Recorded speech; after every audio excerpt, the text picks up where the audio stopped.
Hello guys, मेरा नाम है रवि। स्टडी ग्लो में आपका बहुत बहुत स्वागत है।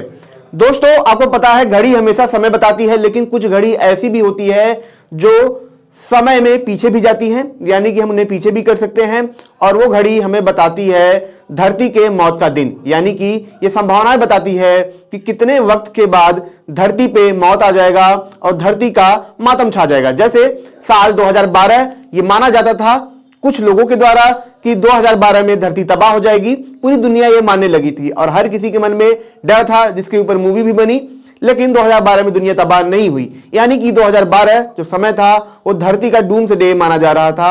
लेकिन आपको जानकर हैरानी होगी, एक ऐसी घड़ी है जिसे डूम्सडे क्लॉक कहा जाता है, जो कि वैज्ञानिकों के द्वारा चलाया जाता है और वो क्लॉक बताता है हमें धरती के मौत का दिन। यानी कि इस बार जो डूम्सडे है वो धरती के मौत के दिन के बहुत करीब है, यानी कि उसकी सुई मौत के बहुत करीब है। जैसे कि अगर मान ले कि 12 बजे दुनिया खत्म हो जाएगी, यानी कि जिस दिन घड़ी में 12 बजेगा उस दिन दुनिया खत्म हो जाएगी।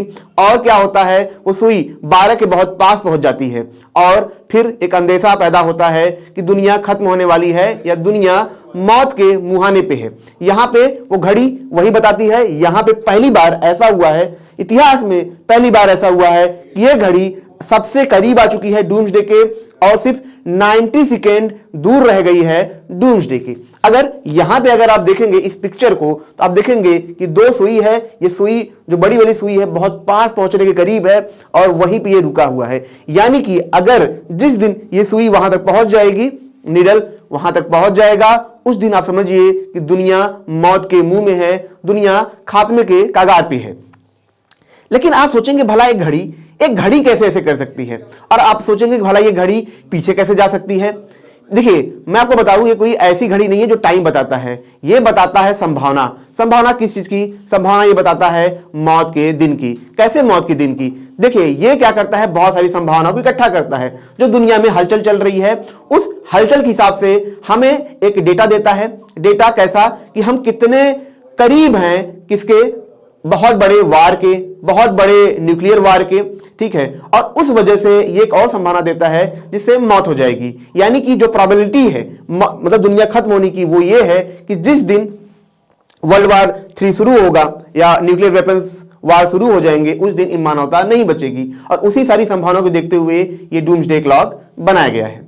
यानी कि ये जो यूज किया जाता है इस क्लॉक को, जो इस पे काम करते हैं वो काम करते हैं वैज्ञानिक। यानी कि इस पे काम करने वाले 15 एल्डर ब्रदर का नाम है। ये ब्रदर नहीं है, मतलब इनको एक ग्रुप का नाम दिया गया है। और ये कौन है? ये ज्यादातर साइंटिस्ट हैं। 15 लोगों का ग्रुप है जो रिसर्चर हैं, जो क्वांटम के फील्ड में काम करते हैं, जो इसमें लगभग 12 से 13 नोबेल प्राइज विनर भी काम करते हैं। यहां तक कि जो स्टीफन हॉकिंग थे ये खुद इसमें काम कर चुके थे। और ये जो क्लॉक बनाया भी गया था, तो जब वर्ल्ड वार सेकेंड हुआ, जब न्यूक्लियर वेपन फोड़ा गया, उसके बाद रॉबर्ट ओपेनहाइमर, अल्बर्ट आइंस्टाइन, ये सब काफी चिंतित थे इस बात को लेके कि आने वाले वक्त में दुनिया तो खत्म हो जाएगी। और उसी को देखते हुए क्लॉक बना दिया गया। और उस क्लॉक का मतलब यही था ताकि इंसान को चेताया जा सके कि आप कितने करीब हैं। इंसान को यह भी चेताया जाता है कि जब सब कुछ अच्छा चलता है तो ये क्लॉक ऑटोमेटिक पीछे चला जाता है। यानी कि ये 12 बजने से, यानी कि मौत का दिन के आने से, जो मौत का दिन आना है उससे दूर जाने लगता है। अगर दुनिया में सब अच्छा चल रहा है, सब बढ़िया बढ़िया चल रहा है, वल्ले वल्ले सब चारों तरफ शांति है, तो ऑटोमेटिक ये जो क्लॉक होता है, ये जो घड़ी है, सुई है, ये पीछे आने लगती है। और अगर ऐसा है कि दुनिया में हलचल तेज होती है, तब ऑटोमेटिक ये क्या होता है, ये जो क्लॉक होता है धीरे धीरे धीरे धीरे पास आने लगती है। ये हर साल इसको दिखाया जाता है।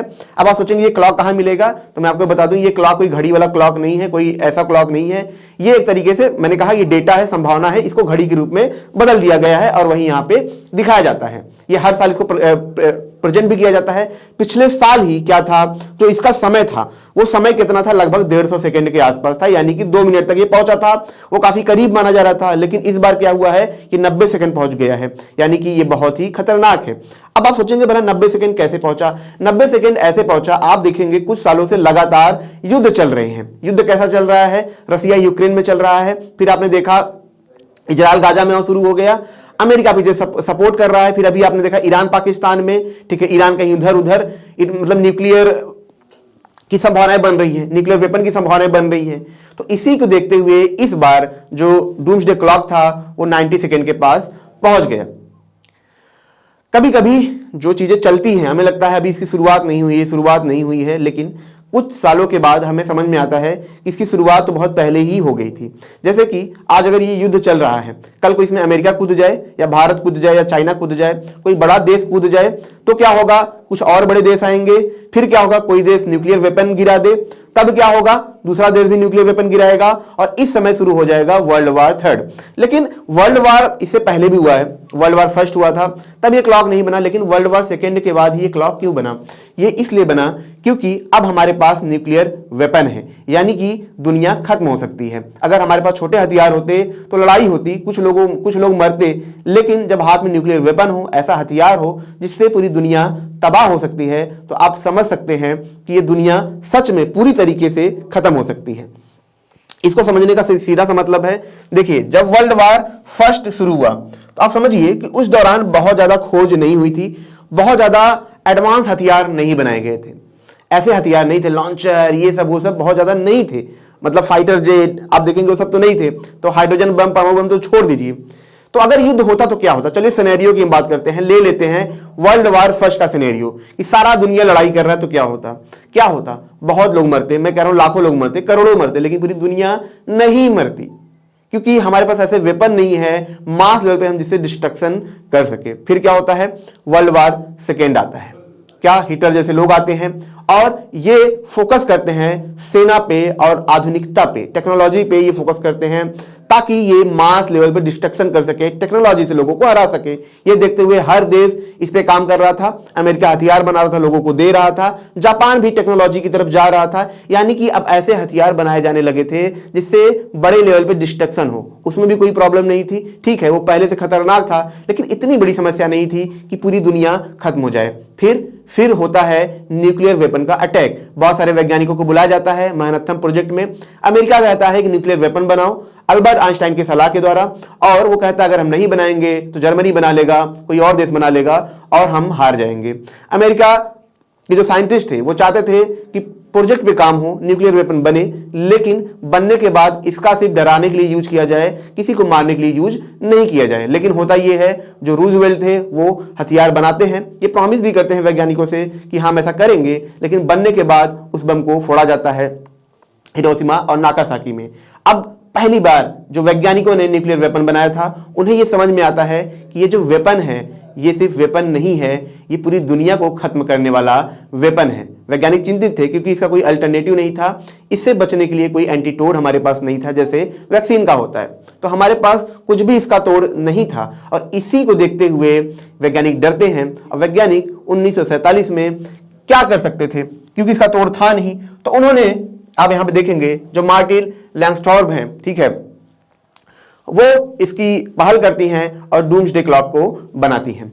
और आपने देखा होगा उसी के बाद से ये डूम्सडे क्लॉक बना है, और समय समय पे ये क्या करता है, हमें जानकारी देता है।